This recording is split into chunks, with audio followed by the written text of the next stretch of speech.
It was on a dreary night of November that I beheld the accomplishment of my toils. With an anxiety that almost amounted to agony, I collected the instruments of life around me, that I might infuse a spark of being into the lifeless thing that lay at my feet. It was already 1 in the morning, the rain pattered dismally against the panes, and my candle was nearly burnt out, when, by the glimmer of the half-extinguished light, I saw the dull yellow eye of the creature open. It breathed hard, and a convulsive motion agitated its limbs. I rushed out of the room. How can I describe my emotions at this catastrophe, or how delineate the wretch whom with such infinite pains and care I had endeavoured to form? His limbs were in proportion, and I had selected his features as beautiful. Beautiful, great God! His yellow skin scarcely covered the work of muscles and arteries beneath. His hair was of a lustrous black, and flowing, his teeth of a pearly whiteness, but these luxuriances only formed a more horrid contrast with his watery eyes, that seemed almost of the same colour as the dun white sockets in which they were set, his shrivelled complexion and straight black lips. The different accidents of life are not so changeable as the feelings of human nature. I had worked hard for nearly 2 years, for the sole purpose of infusing life into an inanimate body. For this I had deprived myself of rest and health. I had desired it with an ardour that far exceeded moderation, but now that I had finished, the beauty of the dream vanished, and breathless horror and disgust filled my heart. Unable to endure the aspect of the being I had created, I rushed out of the room, and continued a long time traversing my bedchamber, unable to compose my mind to sleep. At length lassitude succeeded to the tumult I had before endured, and I threw myself on the bed in my clothes, endeavouring to seek a few moments of forgetfulness. But it was in vain. I slept, indeed, but I was disturbed by the wildest dreams. I thought I saw Elizabeth, in the bloom of health, walking in the streets of Ingolstadt. Delighted and surprised, I embraced her, but as I imprinted the first kiss on her lips, they became livid with the hue of death, her features appeared to change, and I thought that I held the corpse of my dead mother in my arms. A shroud enveloped her form, and I saw the grave worms crawling in the folds of the flannel.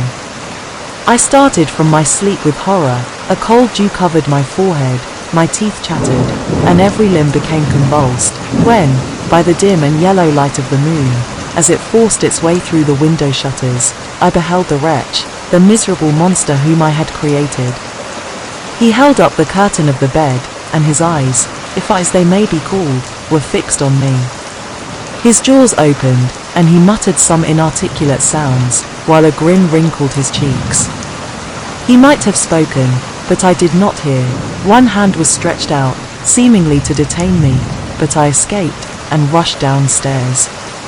I took refuge in the courtyard belonging to the house which I inhabited, where I remained during the rest of the night, walking up and down in the greatest agitation, listening attentively, catching and fearing each sound as if it were to announce the approach of the demoniacal corpse to which I had so miserably given life. Oh! No mortal could support the horror of that countenance. A mummy again endued with animation could not be so hideous as that wretch. I had gazed on him while unfinished. He was ugly then, but when those muscles and joints were rendered capable of motion, it became a thing such as even Dante could not have conceived. I passed the night wretchedly. Sometimes my pulse beat so quickly and hardly that I felt the palpitation of every artery. At others, I nearly sank to the ground through languor and extreme weakness. Mingled with this horror, I felt the bitterness of disappointment. Dreams that had been my food and pleasant rest for so long a space were now become a hell to me, and the change was so rapid, the overthrow so complete. Morning, dismal and wet, at length dawned, and discovered to my sleepless and aching eyes the church of Ingolstadt, its white steeple and clock, which indicated the 6th hour. The porter opened the gates of the court, which had that night been my asylum, and I issued into the streets, pacing them with quick steps, as if I sought to avoid the wretch whom I feared every turning of the street would present to my view. I did not dare return to the apartment which I inhabited, but felt impelled to hurry on, although drenched by the rain which poured from a black and comfortless sky. I continued walking in this manner for some time, endeavoring, by bodily exercise, to ease the load that weighed upon my mind. I traversed the streets, without any clear conception of where I was, or what I was doing. My heart palpitated in the sickness of fear, and I hurried on with irregular steps, not daring to look about me.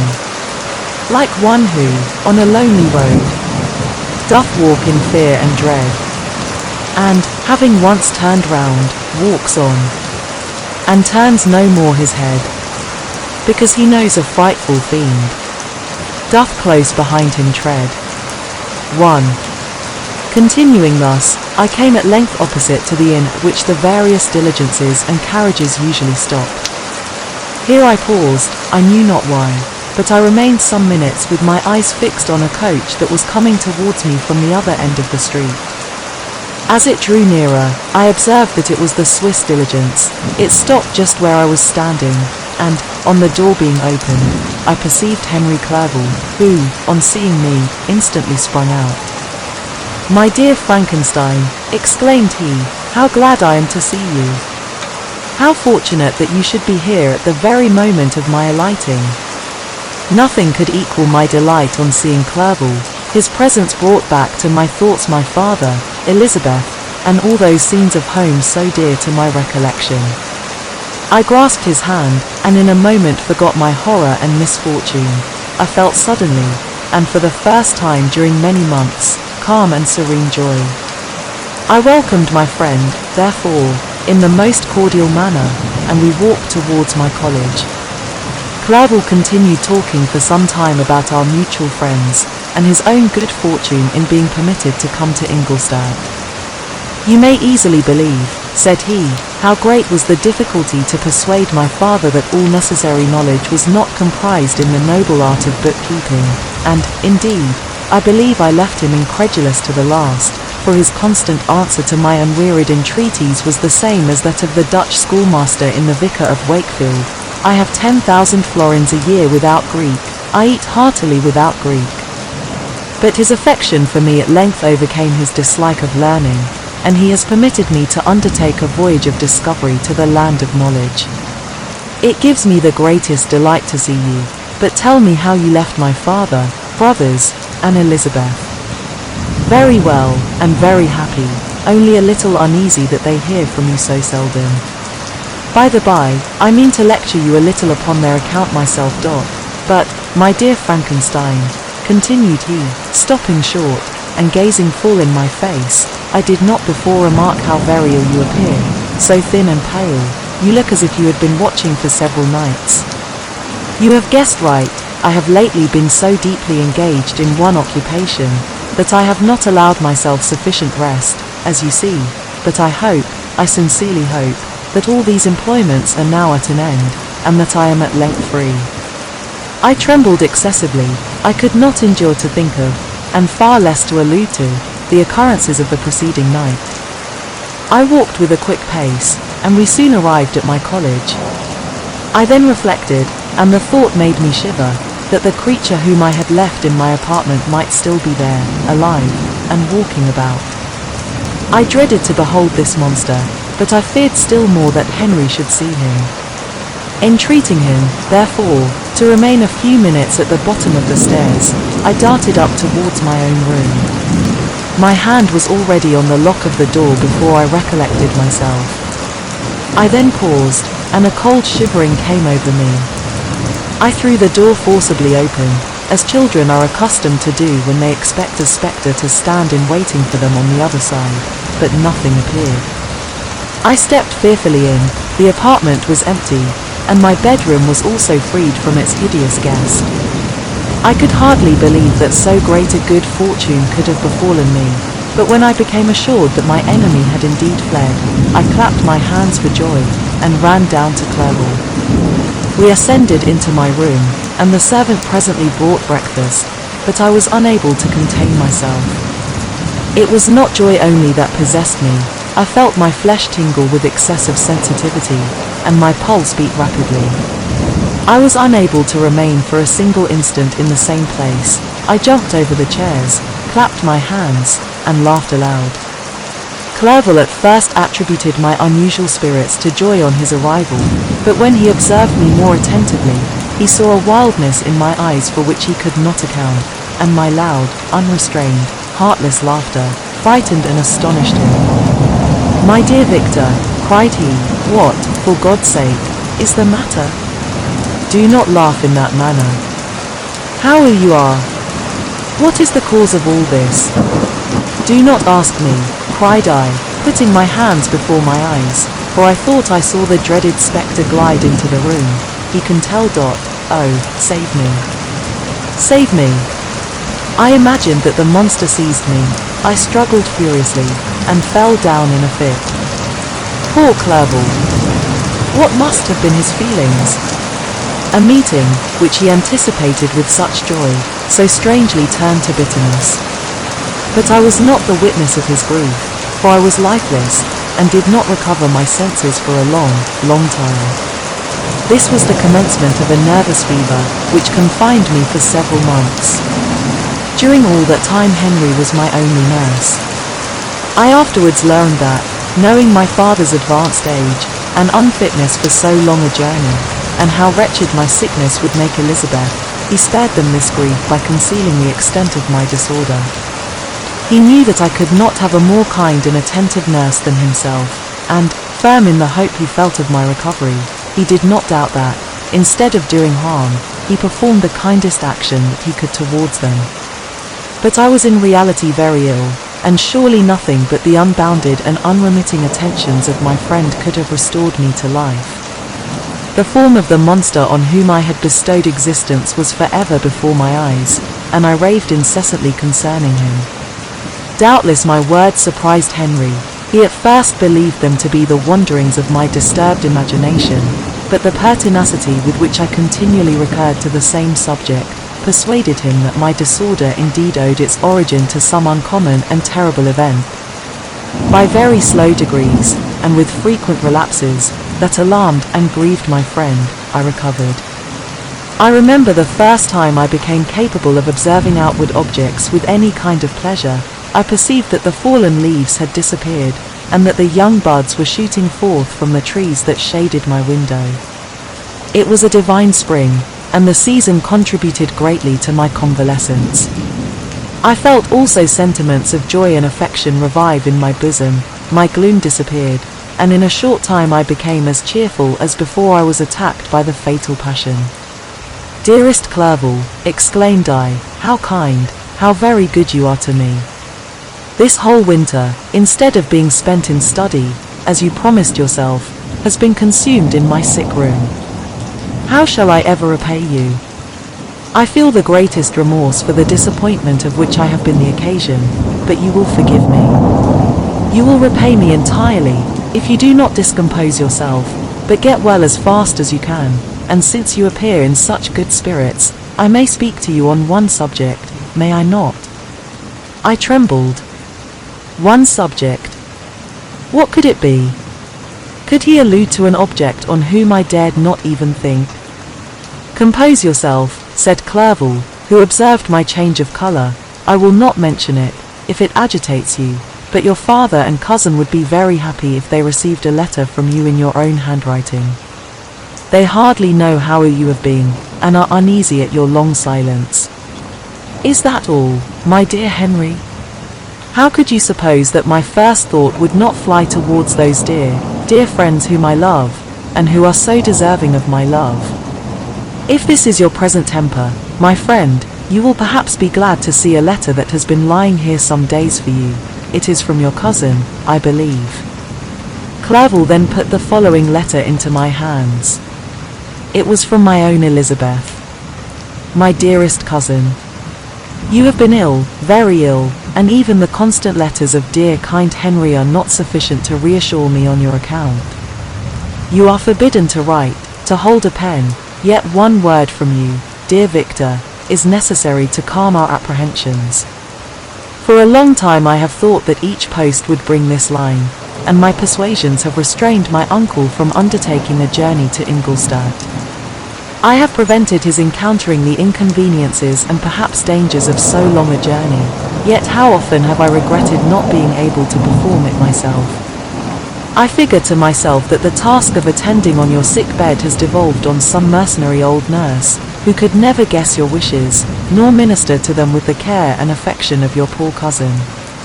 Yet that is over now. Clerval writes that indeed you are getting better. I eagerly hope that you will confirm this intelligence soon in your own handwriting. Get well, and return to us. You will find a happy, cheerful home, and friends who love you dearly. Your father's health is vigorous, and he asks but to see you, but to be assured that you are well, and not a care will ever cloud his benevolent countenance. How pleased you would be to remark the improvement of our Ernest. He is now 16, and full of activity and spirit. He is desirous to be a true Swiss, and to enter into foreign service, but we cannot part with him, at least until his elder brother return to us. My uncle is not pleased with the idea of a military career in a distant country, but Ernest never had your powers of application. He looks upon study as an odious fetter. His time is spent in the open air, climbing the hills or rowing on the lake. I fear that he will become an idler, unless we yield the point, and permit him to enter on the profession which he has selected. Little alteration, except the growth of our dear children, has taken place since he left us. The blue lake, and snow-clad mountains, they never change, and I think our placid home, and our contented hearts are regulated by the same immutable laws. My trifling occupations take up my time and amuse me, and I am rewarded for any exertions by seeing none but happy, kind faces around me. Since he left us, but one change has taken place in our little household. Do you remember on what occasion Justine Moritz entered our family? Probably you do not. I will relate her history, therefore, in a few words. Madame Moritz, her mother, was a widow with 4 children, of whom Justine was the third. This girl had always been the favorite of her father, but, through a strange perversity, her mother could not endure her, and, after the death of M. Moritz, treated her very ill. My aunt observed this, and, when Justine was 12 years of age, prevailed on her mother to allow her to live at our house. The republican institutions of our country have produced simpler and happier manners than those which prevail in the great monarchies that surround it. Hence there is less distinction between the several classes of its inhabitants, and the lower orders, being neither so poor nor so despised, their manners are more refined and moral. A servant in Geneva does not mean the same thing as a servant in France and England. Justine, thus received in our family, learned the duties of a servant, a condition which, in our fortunate country, does not include the idea of ignorance, and a sacrifice of the dignity of a human being. Justine, you may remember, was a great favorite of yours, and I recollect you once remarked, that if you were in an ill humor, one glance from Justine could dissipate it, for the same reason that Ariosto gives concerning the beauty of Angelica, she looked so frank-hearted and happy. My aunt conceived a great attachment for her, by which she was induced to give her an education superior to that which she had at first intended. This benefit was fully repaid. Justine was the most grateful little creature in the world. I do not mean that she made any professions. I never heard one pass her lips, but you could see by her eyes that she almost adored her protectress. Although her disposition was gay, and in many respects inconsiderate, yet she paid the greatest attention to every gesture of my aunt. She thought her the model of all excellence, and endeavored to imitate her phraseology and manners, so that even now she often reminds me of her. When my dearest aunt died, everyone was too much occupied in their own grief to notice poor Justine, who had attended her during her illness with the most anxious affection. Poor Justine was very ill, but other trials were reserved for her. One by one, her brothers and sister died, and her mother, with the exception of her neglected daughter, was left childless. The conscience of the woman was troubled. She began to think that the deaths of her favorites was a judgment from heaven to chastise her partiality. She was a Roman Catholic, and I believe her confessor confirmed the idea which she had conceived. Accordingly, a few months after your departure for Ingolstadt, Justine was called home by her repentant mother. Poor girl. She wept when she quitted our house. She was much altered since the death of my aunt. Grief had given softness and a winning mildness to her manners, which had before been remarkable for vivacity. Nor was her residence at her mother's house of a nature to restore her gaiety. The poor woman was very vacillating in her repentance. She sometimes begged Justine to forgive her unkindness, but much oftener accused her of having caused the deaths of her brothers and sister. Perpetual fretting at length threw Madame Moritz into a decline, which at first increased her irritability, but she is now at peace forever. She died on the first approach of cold weather, at the beginning of this last winter. Justine has returned to us, and I assure you I love her tenderly. She is very clever and gentle, and extremely pretty. As I mentioned before, her mien and her expressions continually remind me of my dear aunt. I must say also a few words to you, my dear cousin, of little darling William. I wish you could see him. He is very tall of his age, with sweet laughing blue eyes, dark eyelashes, and curling hair. When he smiles, 2 little dimples appear on each cheek, which are rosy with health. He has already had 1 or 2 little wives, but Louisa Byron is his favorite, a pretty little girl of 5 years of age. Now, dear Victor, I dare say you wish to be indulged in a little gossip concerning the good people of Geneva. The pretty Miss Mansfield has already received the congratulatory visits on her approaching marriage with a young Englishman, John Melbourne, Esquire. Her ugly sister, Manon, married M. Duvillard, the rich banker, last autumn. Your favourite schoolfellow, Louis Manoir, has suffered several misfortunes since the departure of Clerval from Geneva. But he has already recovered his spirits, and is reported to be on the point of marrying a very lively pretty Frenchwoman, Madame Taverny. She is a widow, and much older than Manoir, but she is very much admired, and a favourite with everybody. I have written myself into better spirits, dear cousin, but my anxiety returns upon me as I conclude. Write, dearest Victor, 1 line, 1 word will be a blessing to us. 10,000 thanks to Henry for his kindness, his affection, and his many letters. We are sincerely grateful. Adieu. My cousin, take care of yourself, and, I entreat you, write. Elizabeth Lavenza. Geneva, March 18, 17. Dear Elizabeth. I exclaimed, when I had read her letter, I will write instantly, and relieve them from the anxiety they must feel. I wrote, and this exertion greatly fatigued me, but my convalescence had commenced, and proceeded regularly. In another fortnight I was able to leave my chamber. One of my first duties on my recovery was to introduce Clerval to the several professors of the university. In doing this, I underwent a kind of rough usage, ill-befitting the wounds that my mind had sustained. Ever since the fatal night, the end of my labours, and the beginning of my misfortunes, I had conceived a violent antipathy even to the name of natural philosophy. When I was otherwise quite restored to health, the sight of a chemical instrument would renew all the agony of my nervous symptoms. Henry saw this, and had removed all my apparatus from my view. He had also changed my apartment, for he perceived that I had acquired a dislike for the room which had previously been my laboratory. But these cares of Clerval were made of no avail when I visited the professors. M. Waldman inflicted torture when he praised, with kindness and warmth, the astonishing progress I had made in the sciences.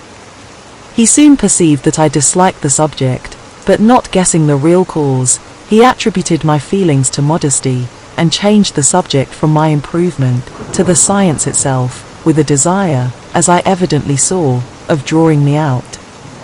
What could I do? He meant to please, and he tormented me. I felt as if he had placed carefully, one by one, in my view those instruments which were to be afterwards used in putting me to a slow and cruel death. I writhed under his words, yet dared not exhibit the pain I felt. Clerval, whose eyes and feelings were always quick in discerning the sensations of others, declined the subject, alleging, in excuse, his total ignorance, and the conversation took a more general turn. I thanked my friend from my heart, but I did not speak. I saw plainly that he was surprised, but he never attempted to draw my secret from me, and although I loved him with a mixture of affection and reverence that knew no bounds, yet I could never persuade myself to confide to him that event which was so often present to my recollection, but which I feared the detail to another would only impress more deeply. Kremp was not equally docile, and in my condition at that time, of almost insupportable sensitivity, his harsh blunt encomiums gave me even more pain than the benevolent approbation of Waldman. The fellow, cried he, why, Clerval, I assure you he has outstripped us all. Stare if you please, but it is nevertheless true. A youngster who, but a few years ago, believed in Cornelius Agrippa as firmly as in the Gospel, has now set himself at the head of the university, and if he is not soon pulled down, we shall all be out of countenance. Continued he, observing my face expressive of suffering, Frankenstein is modest, an excellent quality in a young man. Young men should be diffident of themselves, you know, Clerval. I was myself when young, but that wears out in a very short time. Kremp had now commenced an eulogy on himself, which happily turned the conversation from a subject that was so annoying to me. Clerval had never sympathized in my tastes for natural science, and his literary pursuits differed wholly from those which had occupied me.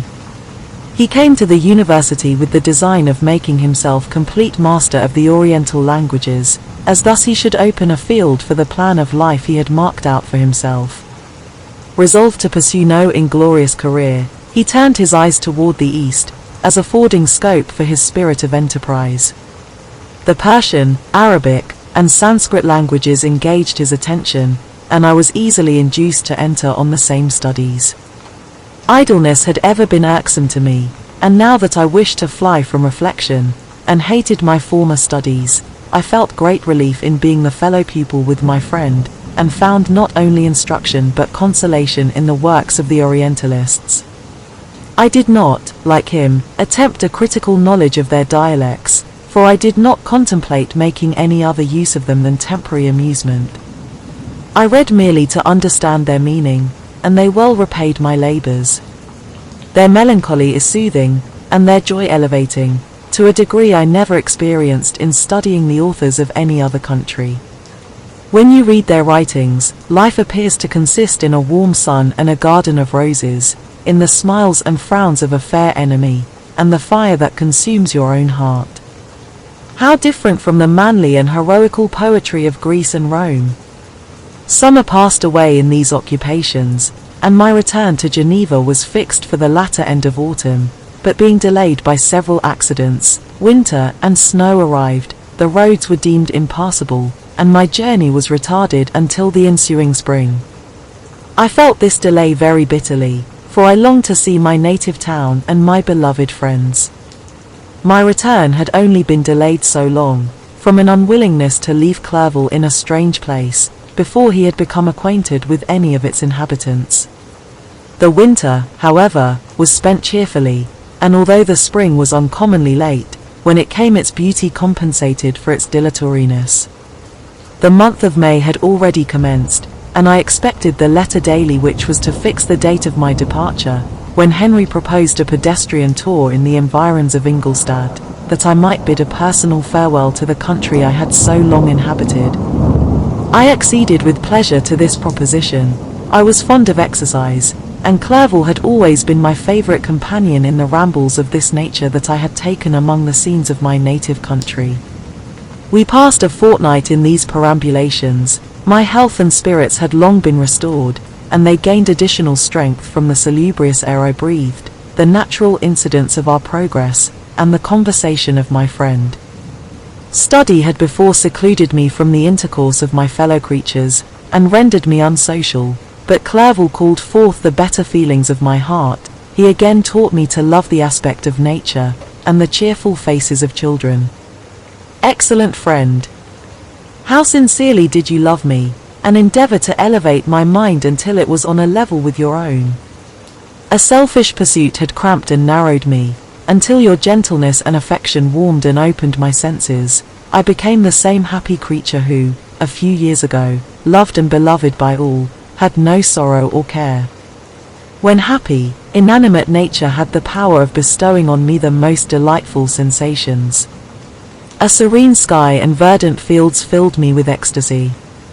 The present season was indeed divine. The flowers of spring bloomed in the hedges, while those of summer were already in bud. I was undisturbed by thoughts which during the preceding year had pressed upon me, notwithstanding my endeavours to throw them off, with an invincible burden. Henry rejoiced in my gaiety, and sincerely sympathized in my feelings. He exerted himself to amuse me, while he expressed the sensations that filled his soul. The resources of his mind on this occasion were truly astonishing. His conversation was full of imagination, and very often, in imitation of the Persian and Arabic writers, he invented tales of wonderful fancy and passion. At other times he repeated my favorite poems, or drew me out into arguments, which he supported with great ingenuity. We returned to our college on a Sunday afternoon. The peasants were dancing, and every one we met appeared gay and happy. My own spirits were high, and I bounded along with feelings of unbridled joy and hilarity. On my return, I found the following letter from my father. My dear Victor, you have probably waited impatiently for a letter to fix the date of your return to us, and I was at first tempted to write only a few lines, merely mentioning the day on which I should expect you. But that would be a cruel kindness, and I dare not do it. What would be your surprise, my son, when you expected a happy and glad welcome, to behold, on the contrary, tears and wretchedness? And how, Victor, can I relate our misfortune? Absence cannot have rendered you callous to our joys and griefs, and how shall I inflict pain on my long-absent son? I wish to prepare you for the woeful news, but I know it is impossible. Even now your eye skims over the page, to seek the words which are to convey to you the horrible tidings. William is dead, that sweet child, whose smiles delighted and warmed my heart, who was so gentle, yet so gay. Victor, he is murdered. I will not attempt to console you, but will simply relate the circumstances of the transaction. Last Thursday, May 7th, I, my niece, and your two brothers, went to walk in Plain Palais. The evening was warm and serene, and we prolonged our walk farther than usual. It was already dusk before we thought of returning, and then we discovered that William and Ernest, who had gone on before, were not to be found. We accordingly rested on a seat until they should return.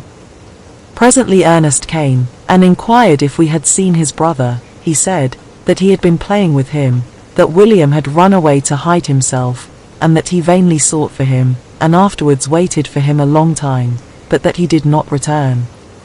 This account rather alarmed us, and we continued to search for him until night fell, when Elizabeth conjectured that he might have returned to the house. He was not there. We returned again, with torches, for I could not rest, when I thought that my sweet boy had lost himself, and was exposed to all the damps and dews of night. Elizabeth also suffered extreme anguish. About 5 in the morning I discovered my lovely boy, whom the night before I had seen blooming and active in health, stretched on the grass livid and motionless. The print of the murderer's finger was on his neck. He was conveyed home, and the anguish that was visible in my countenance betrayed the secret to Elizabeth. She was very earnest to see the corpse. At first I attempted to prevent her, but she persisted, and entering the room where it lay, hastily examined the neck of the victim, and clasping her hands exclaimed, "O God! I have murdered my darling child." She fainted, and was restored with extreme difficulty. When she again lived, it was only to weep and sigh. She told me that the same evening William had teased her to let him wear a very valuable miniature that she possessed of your mother. This picture is gone, and was doubtless the temptation which urged the murderer to the deed. We have no trace of him at present, although our exertions to discover him are unremitted, but they will not restore my beloved William. Come, dearest Victor, you alone can console Elizabeth. She weeps continually, and accuses herself unjustly as the cause of his death. Her words pierce my heart. We are all unhappy, but will not that be an additional motive for you, my son, to return and be our comforter? Your dear mother. Alas, Victor. I now say, thank God she did not live to witness the cruel, miserable death of her youngest darling. Come, Victor, not brooding thoughts of vengeance against the assassin, but with feelings of peace and gentleness, that will heal, instead of festering, the wounds of our minds. Enter the house of mourning, my friend, but with kindness and affection for those who love you, and not with hatred for your enemies. Your affectionate and afflicted father, Alphonse Frankenstein. Geneva, May 12, 17. Clerval, who had watched my countenance as I read this letter, was surprised to observe the despair that succeeded to the joy I at first expressed on receiving news from my friends. I threw the letter on the table, and covered my face with my hands. My dear Frankenstein, exclaimed Henry, when he perceived me weep with bitterness, are you always to be unhappy? My dear friend, what has happened? I motioned to him to take up the letter, while I walked up and down the room in the extremest agitation. Tears also gushed from the eyes of Clerval, as he read the account of my misfortune. I can offer you no consolation, my friend, said he, your disaster is irreparable. What do you intend to do? To go instantly to Geneva. Come with me, Henry, to order the horses. During our walk, Clerval endeavoured to say a few words of consolation. He could only express his heartfelt sympathy. Poor William, said he, dear lovely child, he now sleeps with his angel mother. Who that had seen him bright and joyous in his young beauty, but must weep over his untimely loss. To die so miserably, to feel the murderer's grasp. How much more a murderer, that could destroy such radiant innocence. Poor little fellow. One only consolation have we, his friends mourn and weep, but he is at rest. The pang is over, his sufferings are at an end forever. A sod covers his gentle form, and he knows no pain. He can no longer be a subject for pity, we must reserve that for his miserable survivors. Clerval spoke thus as we hurried through the streets. The words impressed themselves on my mind, and I remembered them afterwards in solitude. But now, as soon as the horses arrived, I hurried into a cabriolet, and bade farewell to my friend. My journey was very melancholy. At first I wished to hurry on, for I longed to console and sympathize with my loved and sorrowing friends, but when I drew near my native town, I slackened my progress. I could hardly sustain the multitude of feelings that crowded into my mind. I passed through scenes familiar to my youth, but which I had not seen for nearly 6 years. How altered everything might be during that time! One sudden and desolating change had taken place, but 1,000 little circumstances might have by degrees worked other alterations, which, although they were done more tranquilly, might not be the less decisive. Fear overcame me, I dared not advance, dreading 1,000 nameless evils that made me tremble, although I was unable to define them. I remained 2 days at Lausanne, in this painful state of mind. I contemplated the lake, the waters were placid, all around was calm, and the snowy mountains, the palaces of nature, were not changed. By degrees the calm and heavenly scene restored me, and I continued my journey towards Geneva. The road ran by the side of the lake, which became narrower as I approached my native town. I discovered more distinctly the black sides of Jura, and the bright summit of Mont Blanc. I wept like a child. Dear mountains, my own beautiful lake, how do you welcome your wanderer? Your summits are clear, the sky and lake are blue and placid. Is this to prognosticate peace, or to mock at my unhappiness? I fear, my friend, that I shall render myself tedious by dwelling on these preliminary circumstances, but they were days of comparative happiness, and I think of them with pleasure. My country, my beloved country. Who but a native can tell the delight I took in again beholding thy streams, thy mountains, and, more than all, thy lovely lake. Yet, as I drew nearer home, grief and fear again overcame me.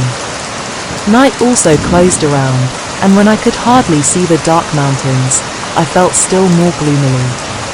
The picture appeared a vast and dim scene of evil, and I foresaw obscurely that I was destined to become the most wretched of human beings. Alas! I prophesied truly, and failed only in one single circumstance, that in all the misery I imagined and dreaded, I did not conceive the 100th part of the anguish I was destined to endure. It was completely dark when I arrived in the environs of Geneva. The gates of the town were already shut, and I was obliged to pass the night at Sekherin, a village at the distance of half a league from the city. The sky was serene, and, as I was unable to rest, I resolved to visit the spot where my poor William had been murdered. As I could not pass through the town, I was obliged to cross the lake in a boat to arrive at Plain Palais. During this short voyage I saw the lightnings playing on the summit of Mont Blanc in the most beautiful figures. The storm appeared to approach rapidly, and, on landing, I ascended a low hill, that I might observe its progress. It advanced, the heavens were clouded, and I soon felt the rain coming slowly in large drops, but its violence quickly increased. I quitted my seat, and walked on, although the darkness and storm increased every minute, and the thunder burst with a terrific crash over my head. It was echoed from Salève, the Jura, and the Alps of Savoy.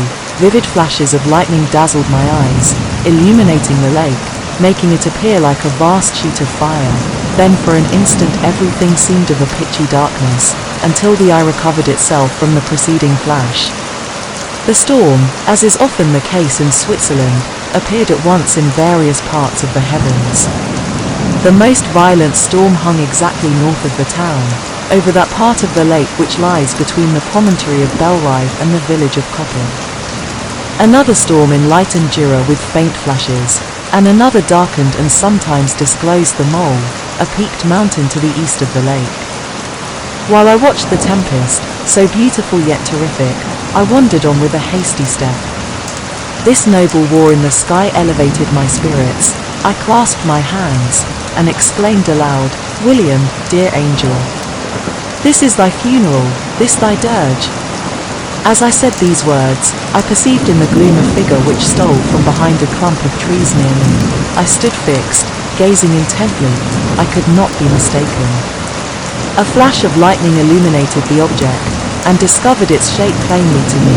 Its gigantic stature, and the deformity of its aspect, more hideous than belongs to humanity, instantly informed me that it was the wretch, the filthy demon, to whom I had given life. What did he there? Could he be, I shuddered at the conception, the murderer of my brother? No sooner did that idea cross my imagination, than I became convinced of its truth. My teeth chattered, and I was forced to lean against a tree for support. The figure passed me quickly, and I lost it in the gloom. Nothing in human shape could have destroyed that fair child. He was the murderer. I could not doubt it. The mere presence of the idea was an irresistible proof of the fact. I thought of pursuing the devil, but it would have been in vain, for another flash discovered him to me hanging among the rocks of the nearly perpendicular ascent of Mont Salève, a hill that bounds Plain Palais on the south. He soon reached the summit, and disappeared. I remained motionless.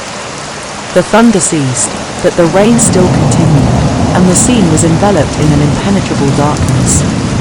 I revolved in my mind the events which I had until now sought to forget, the whole train of my progress towards the creation, the appearance of the work of my own hands alive at my bedside, its departure. 2 years had now nearly elapsed since the night on which he first received life, and was this his first crime? Alas! I had turned loose into the world a depraved wretch, whose delight was in carnage and misery. Had he not murdered my brother? No one can conceive the anguish I suffered during the remainder of the night, which I spent, cold and wet, in the open air. But I did not feel the inconvenience of the weather. My imagination was busy in scenes of evil and despair. I considered the being whom I had cast among mankind, and endowed with the will and power to effect purposes of horror, such as the deed which he had now done, merely in the light of my own vampire, my own spirit let loose from the grave, and forced to destroy all that was dear to me. Day dawned, and I directed my steps towards the town. The gates were open, and I hastened to my father's house. My first thought was to discover what I knew of the murderer, and cause instant pursuit to be made. But I paused when I reflected on the story that I had to tell. A being whom I myself had formed, and endued with life, had met me at midnight among the precipices of an inaccessible mountain. I remembered also the nervous fever with which I had been seized just at the time that I dated my creation, and which would give an air of delirium to a tale otherwise so utterly improbable. I well knew that if any other had communicated such a relation to me, I should have looked upon it as the ravings of insanity. Besides, the strange nature of the animal would elude all pursuit, even if I was so far credited as to persuade my relatives to commence it. And then of what use would be pursuit? Who could arrest a creature capable of scaling the overhanging sides of Mont Saleve? These reflections determined me, and I resolved to remain silent. It was about 5 in the morning when I entered my father's house. I told the servants not to disturb the family, and went into the library to attend their usual hour of rising. 6 years had elapsed, passed as a dream but for one indelible trace, and I stood in the same place where I had last embraced my father before my departure for Ingolstadt. Beloved and venerable parent! He still remained to me. I gazed on the picture of my mother, which stood over the mantelpiece. It was an historical subject, painted at my father's desire, and represented Caroline Beaufort in an agony of despair, kneeling by the coffin of her dead father. Her garb was rustic, and her cheek pale, but there was an air of dignity and beauty that hardly permitted the sentiment of pity. Below this picture was a miniature of William, and my tears flowed when I looked upon it. While I was thus engaged, Ernest entered. He had heard me arrive, and hastened to welcome me. He expressed a sorrowful delight to see me. "Welcome, my dearest Victor," said he. "Ah, I wish you had come 3 months ago, and then you would have found us all joyous and delighted. You come to us now to share a misery which nothing can alleviate, yet your presence will, I hope, revive our father, who seems sinking under his misfortune, and your persuasions will induce poor Elizabeth to cease her vain and tormenting self-accusations. Poor William. He was our darling and our pride." Tears, unrestrained, fell from my brother's eyes. A sense of mortal agony crept over my frame. Before, I had only imagined the wretchedness of my desolated home. The reality came on me as a new, and a not less terrible, disaster. I tried to calm Ernest. I inquired more minutely concerning my father, and her I named my cousin. "She most of all," said Ernest, "requires consolation. She accused herself of having caused the death of my brother, and that made her very wretched. But since the murderer has been discovered..." The murderer discovered? Good God! How can that be? Who could attempt to pursue him? It is impossible. One might as well try to overtake the winds, or confine a mountain stream with a straw. I saw him too. He was free last night. "I do not know what you mean," replied my brother, in accents of wonder, "but to us the discovery we have made completes our misery. No one would believe it at first, and even now Elizabeth will not be convinced, notwithstanding all the evidence. Indeed, who would credit that Justine Moritz, who was so amiable, and fond of all the family, could suddenly become capable of so frightful, so appalling a crime? Justine Moritz. Poor girl, is she the accused? But it is wrongfully, everyone knows that, no one believes it, surely, Ernest? No one did at first, but several circumstances came out, that have almost forced conviction upon us, and her own behavior has been so confused, as to add to the evidence of facts await that, I fear, leaves no hope for doubt. But she will be tried today, and you will then hear all.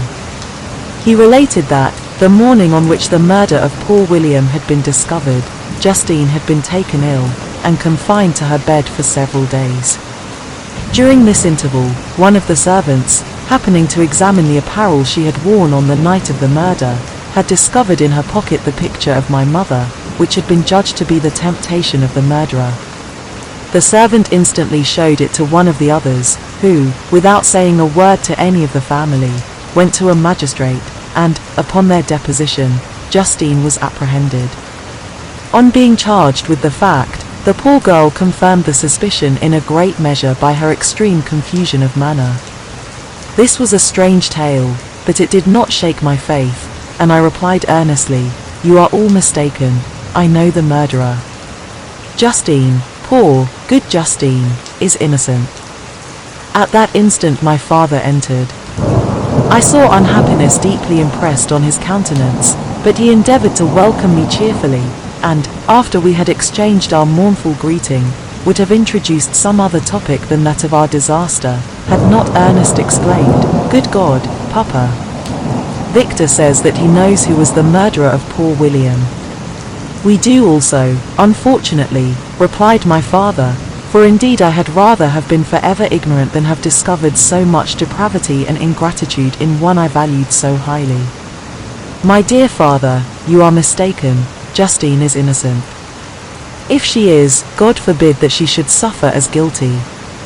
She is to be tried today, and I sincerely hope, that she will be acquitted." This speech calmed me. I was firmly convinced in my own mind that Justine, and indeed every human being, was guiltless of this murder. I had no fear, therefore, that any circumstantial evidence could be brought forward strong enough to convict her. My tale was not one to announce publicly, its astounding horror would be looked upon as madness by the vulgar. Did any one indeed exist, except I, the Creator, who would believe, unless his senses convinced him, in the existence of the living monument of presumption and rash ignorance which I had let loose upon the world? We were soon joined by Elizabeth. Time had altered her since I last beheld her. It had endowed her with loveliness surpassing the beauty of her childish years. There was the same candor, the same vivacity, but it was allied to an expression more full of sensibility and intellect. She welcomed me with the greatest affection. "Your arrival, my dear cousin," said she, "fills me with hope. You perhaps will find some means to justify my poor guiltless Justine. Alas! Who is safe, if she be convicted of crime? I rely on her innocence as certainly as I do upon my own. Our misfortune is doubly hard to us. We have not only lost that lovely darling boy, but this poor girl, whom I sincerely love, is to be torn away by even a worse fate. If she is condemned, I never shall know joy more. But she will not, I am sure she will not, and then I shall be happy again, even after the sad death of my little William. She is innocent, my Elizabeth, said I, and that shall be proved. Fear nothing, but let your spirits be cheered by the assurance of her acquittal. How kind and generous you are. Everyone else believes in her guilt, and that made me wretched, for I knew that it was impossible, and to see everyone else prejudiced in so deadly a manner rendered me hopeless and despairing. She wept. Dearest niece, said my father, dry your tears. If she is, as you believe, innocent, rely on the justice of our laws, and the activity with which I shall prevent the slightest shadow of partiality. We passed a few sad hours, until 11 o'clock, when the trial was to commence. My father and the rest of the family being obliged to attend as witnesses, I accompanied them to the court. During the whole of this wretched mockery of justice I suffered living torture. It was to be decided, whether the result of my curiosity and lawless devices would cause the death of two of my fellow beings, one a smiling babe, full of innocence and joy, the other far more dreadfully murdered, with every aggravation of infamy that could make the murder memorable in horror. Justine also was a girl of merit, and possessed qualities which promised to render her life happy. Now all was to be obliterated in an ignominious grave, and I the cause. A 1,000 times rather would I have confessed myself guilty of the crime ascribed to Justine, but I was absent when it was committed, and such a declaration would have been considered as the ravings of a madman, and would not have exculpated her who suffered through me. The appearance of Justine was calm. She was dressed in mourning, and her countenance, always engaging, was rendered, by the solemnity of her feelings, exquisitely beautiful. Yet she appeared confident in innocence, and did not tremble, although gazed on and execrated by thousands, for all the kindness which her beauty might otherwise have excited, was obliterated in the minds of the spectators by the imagination of the enormity she was supposed to have committed. She was tranquil, yet her tranquillity was evidently constrained, and as her confusion had before been adduced as a proof of her guilt, she worked up her mind to an appearance of courage. When she entered the court, she threw her eyes round it, and quickly discovered where we were seated. A tear seemed to dim her eye when she saw us, but she quickly recovered herself, and a look of sorrowful affection seemed to attest her utter guiltlessness. The trial began, and, after the advocate against her had stated the charge, several witnesses were called. Several strange facts combined against her, which might have staggered anyone who had not such proof of her innocence as I had. She had been out the whole of the night on which the murder had been committed, and towards morning had been perceived by a market woman not far from the spot where the body of the murdered child had been afterwards found. The woman asked her what she did there, but she looked very strangely, and only returned a confused and unintelligible answer.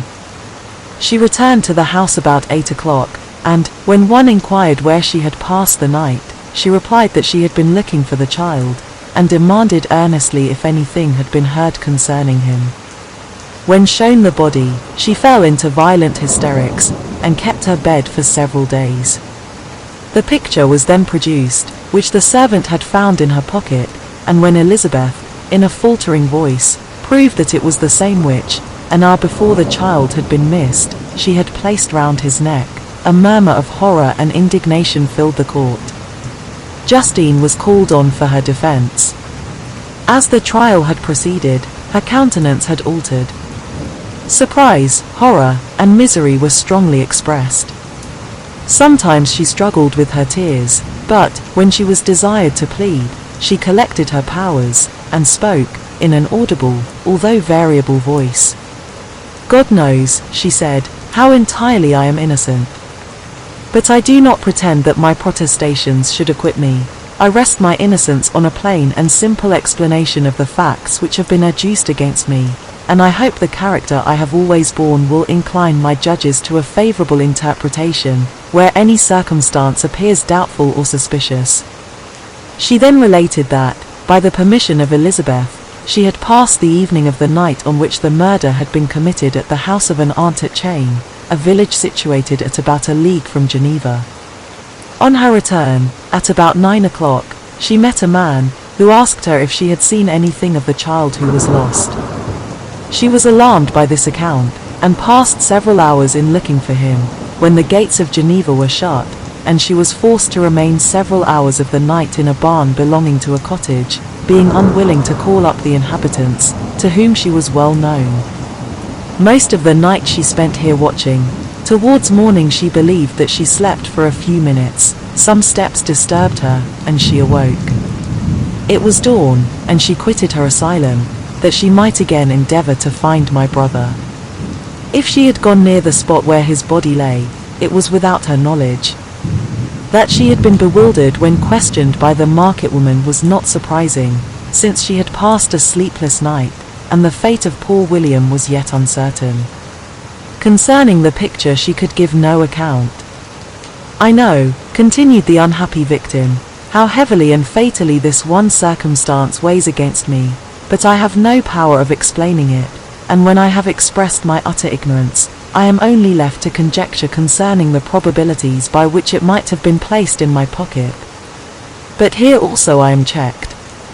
I believe that I have no enemy on earth, and none surely would have been so wicked as to destroy me wantonly. Did the murderer place it there?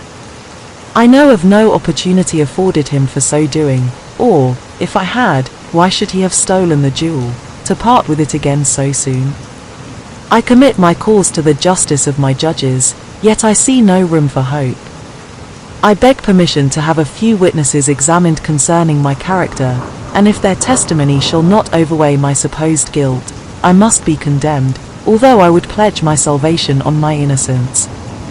Several witnesses were called, who had known her for many years, and they spoke well of her, but fear, and hatred of the crime of which they supposed her guilty, rendered them timorous, and unwilling to come forward.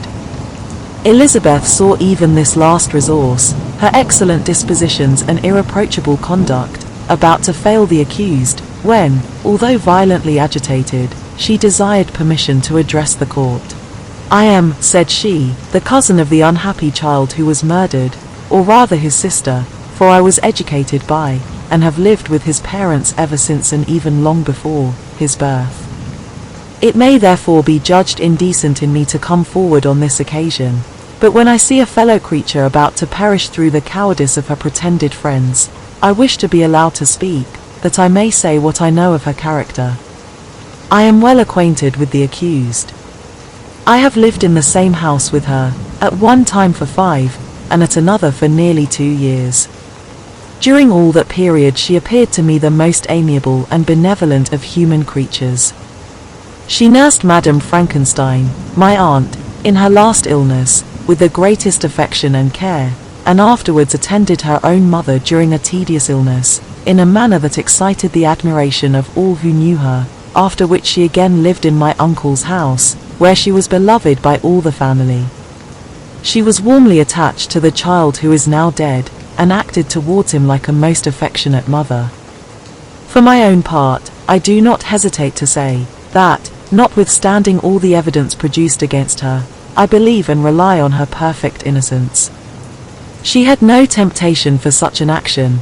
As to the bauble on which the chief proof rests, if she had earnestly desired it, I should have willingly given it to her, so much do I esteem and value her."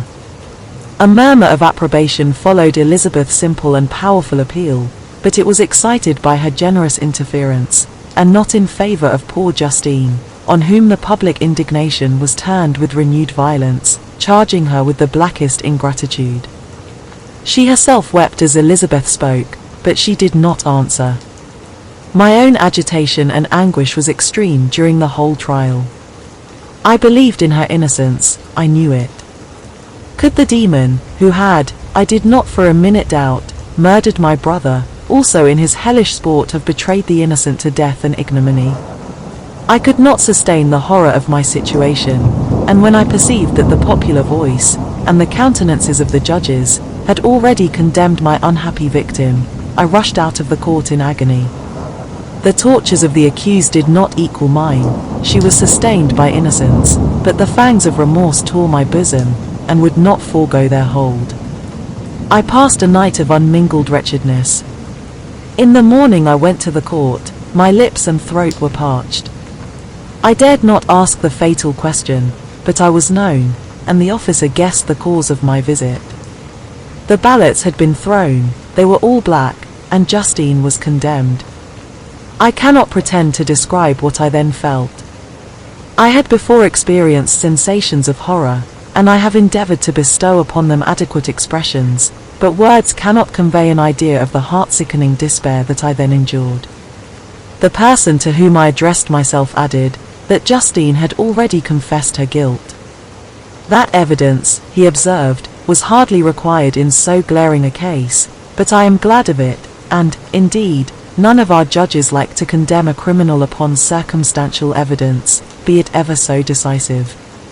This was strange and unexpected intelligence. What could it mean? Had my eyes deceived me? And was I really as mad as the whole world would believe me to be, if I disclosed the object of my suspicions? I hastened to return home, and Elizabeth eagerly demanded the result. "My cousin," replied I, "it is decided as you may have expected. All judges had rather that 10 innocent should suffer, than that 1 guilty should escape. But she has confessed." This was a dire blow to poor Elizabeth, who had relied with firmness upon Justine's innocence.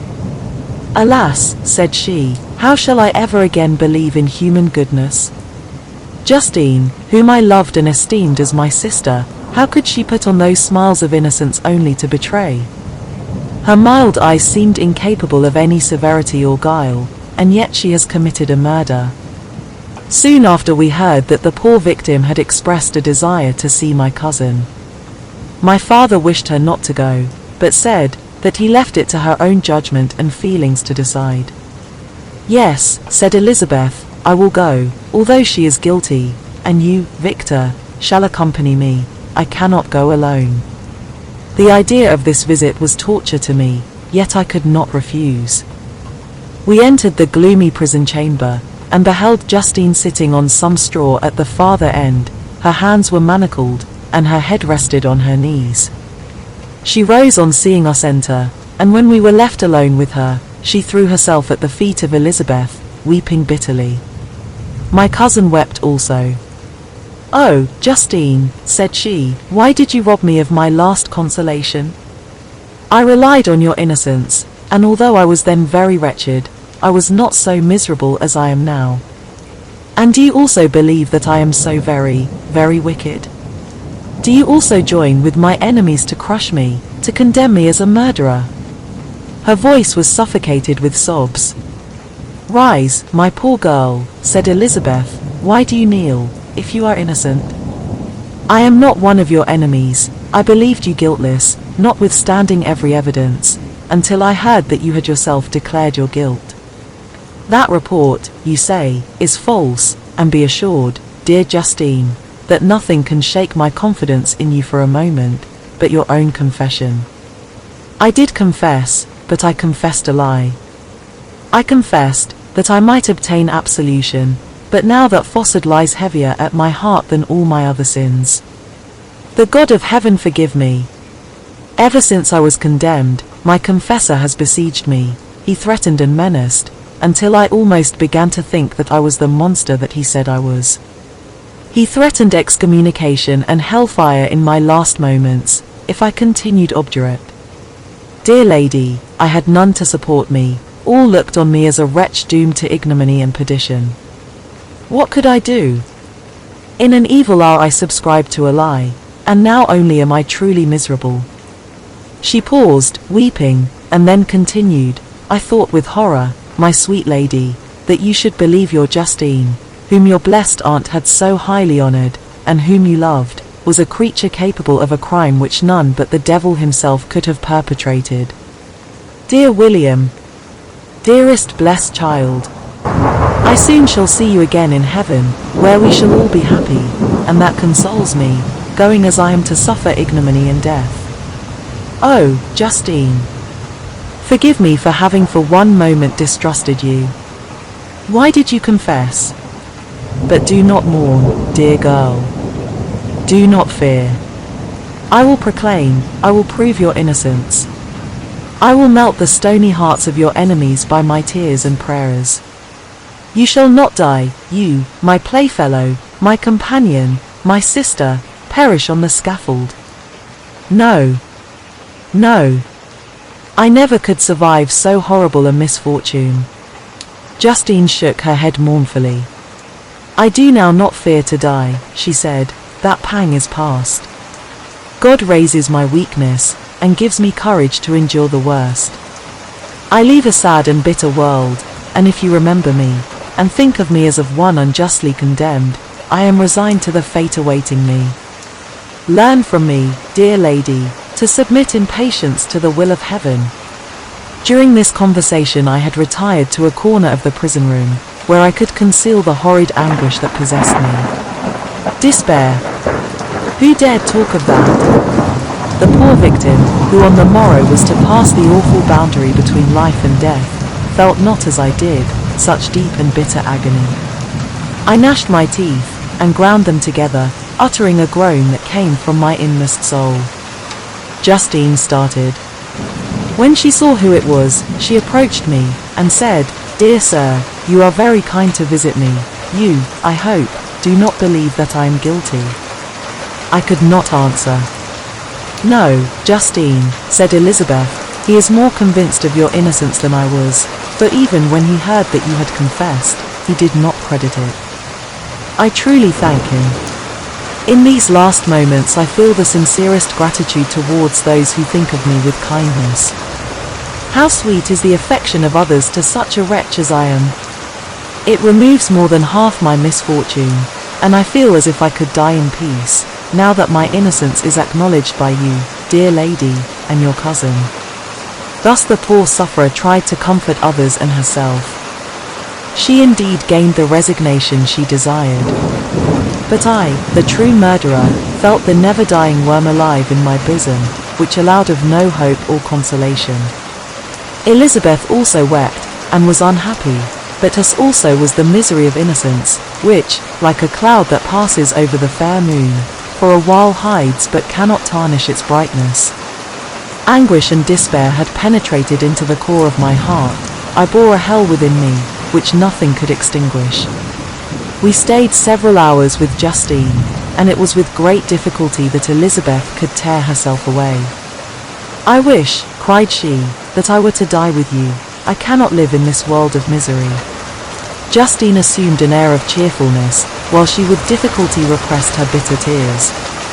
She embraced Elizabeth, and said, in a voice of half-suppressed emotion, "Farewell, sweet lady, dearest Elizabeth, my beloved and only friend. May heaven, in its bounty, bless and preserve you. May this be the last misfortune that you will ever suffer. Live, and be happy, and make others so." And on the morrow Justine died. Elizabeth's heart-rending eloquence failed to move the judges from their settled conviction in the criminality of the saintly sufferer. My passionate and indignant appeals were lost upon them.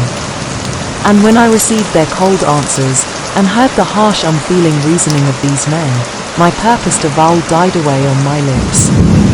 Thus I might proclaim myself a madman, but not revoke the sentence passed upon my wretched victim. She perished on the scaffold as a murderess. From the tortures of my own heart, I turned to contemplate the deep and voiceless grief of my Elizabeth. This also was my doing, and my father's woe, and the desolation of that late so smiling home, all was the work of my thrice accursed hands.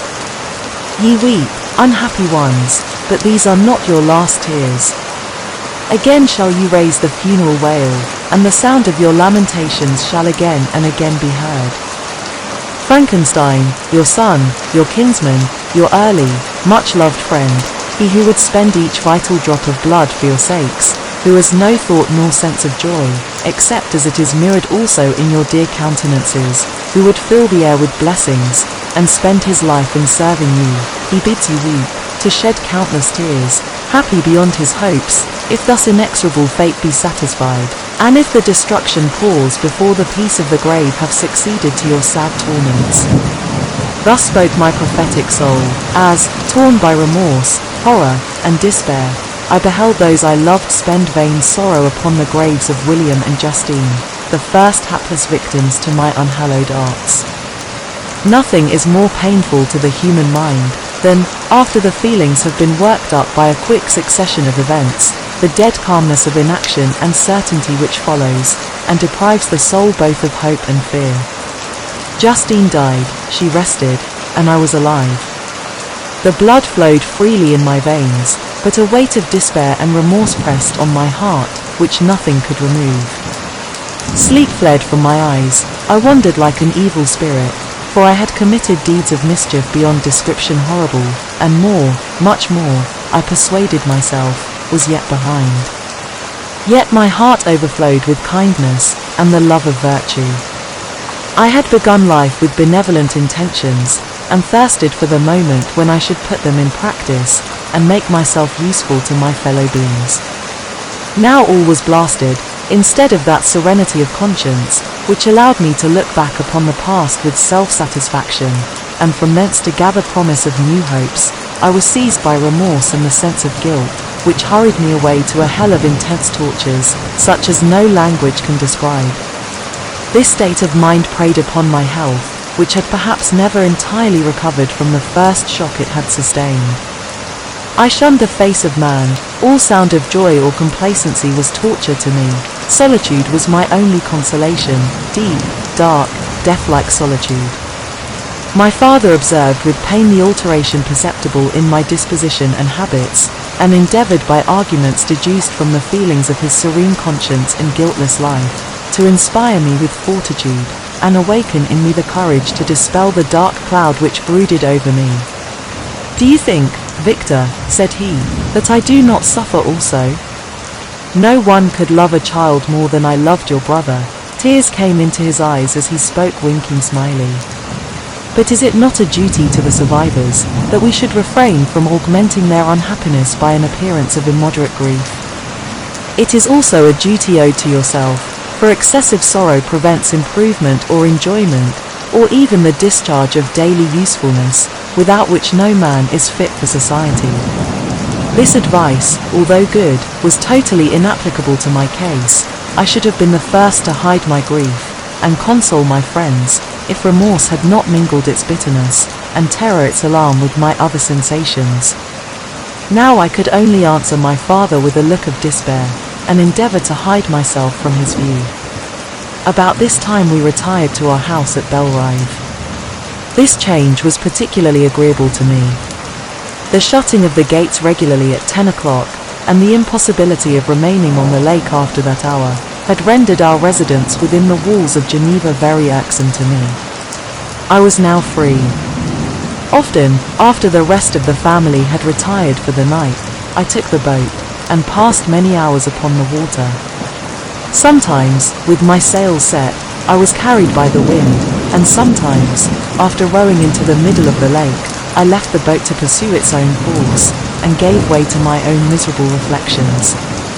I was often tempted, when all was at peace around me, and I the only unquiet thing that wandered restless in a scene so beautiful and heavenly, if I except some bat, or the frogs, whose harsh and interrupted croaking was heard only when I approached the shore. Often, I say, I was tempted to plunge into the silent lake, that the waters might close over me and my calamities forever. But I was restrained, when I thought of the heroic and suffering Elizabeth, whom I tenderly loved, and whose existence was bound up in mine.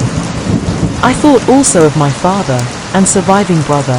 Should I by my base desertion leave them exposed and unprotected to the malice of the fiend whom I had let loose among them? At these moments I wept bitterly, and wished that peace would revisit my mind, only that I might afford them consolation and happiness. But that could not be. Remorse extinguished every hope. I had been the author of unalterable evils, and I lived in daily fear, lest the monster whom I had created should perpetrate some new wickedness.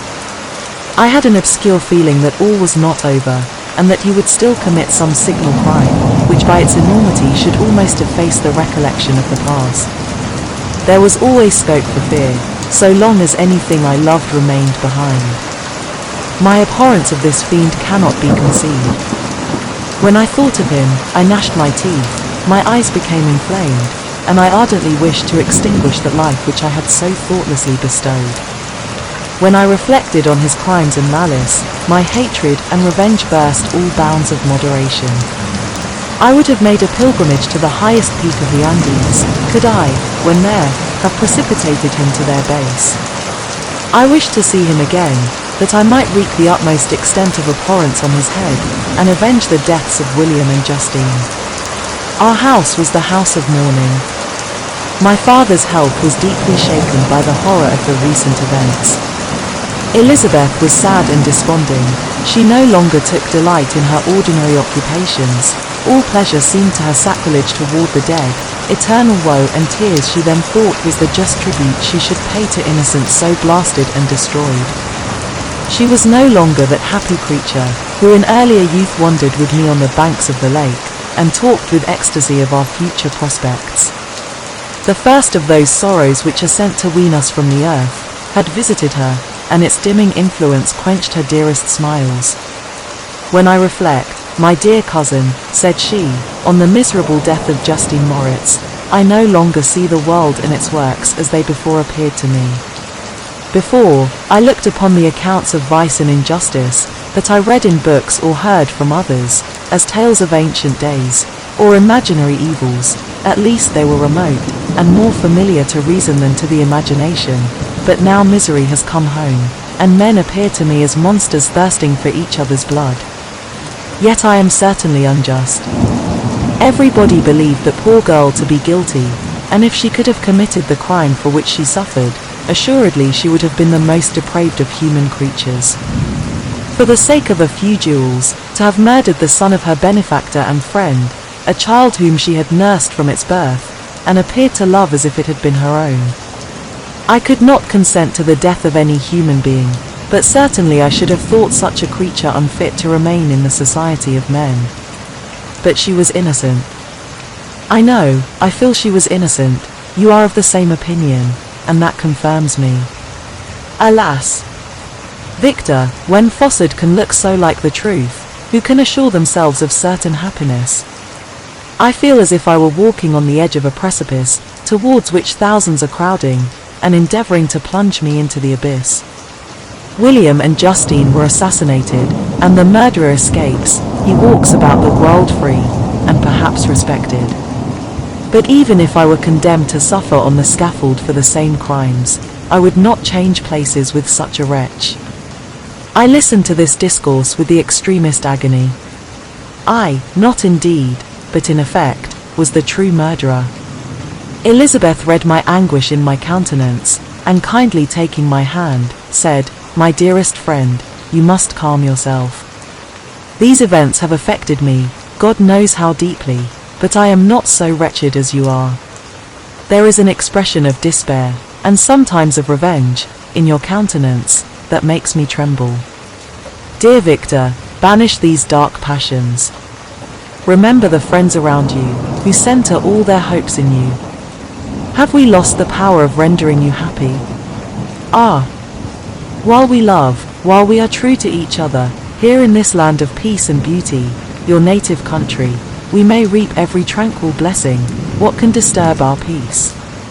And could not such words from her whom I fondly prized before every other gift of fortune, suffice to chase away the fiend that lurked in my heart? Even as she spoke I drew near to her, as if in terror, lest at that very moment the destroyer had been near to rob me of her. Thus not the tenderness of friendship, nor the beauty of earth, nor of heaven, could redeem my soul from woe. The very accents of love were ineffectual. I was encompassed by a cloud which no beneficial influence could penetrate. The wounded deer dragging its fainting limbs to some untrodden brake, there to gaze upon the arrow which had pierced it, and to die, was but a type of me. Sometimes I could cope with the sullen despair that overwhelmed me, but sometimes the whirlwind passions of my soul drove me to seek, by bodily exercise and by change of place, some relief from my intolerable sensations. It was during an access of this kind that I suddenly left my home, and bending my steps towards the near alpine valleys, sought in the magnificence, the eternity of such scenes, to forget myself and my ephemeral, because human, sorrows. My wanderings were directed towards the valley of Chamonix. I had visited it frequently during my boyhood. 6 years had passed since then. I was a wreck, but naught had changed in those savage and enduring scenes. I performed the first part of my journey on horseback. I afterwards hired a mule, as the more sure-footed, and least liable to receive injury on these rugged roads.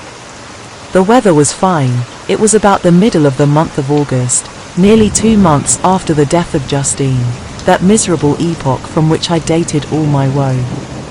The weight upon my spirit was sensibly lightened as I plunged yet deeper in the ravine of Arve. The immense mountains and precipices that overhung me on every side, the sound of the river raging among the rocks, and the dashing of the waterfalls around, spoke of a power mighty as omnipotence, and I ceased to fear, or to bend before any being less almighty than that which had created and ruled the elements, here displayed in their most terrific guise. Still, as I ascended higher, the valley assumed a more magnificent and astonishing character. Ruined castles hanging on the precipices of piny mountains, the impetuous Arve, and cottages every here and there peeping forth from among the trees, formed a scene of singular beauty. But it was augmented and rendered sublime by the mighty Alps, whose white and shining pyramids and domes towered above all, as belonging to another earth, the habitations of another race of beings. I passed the bridge of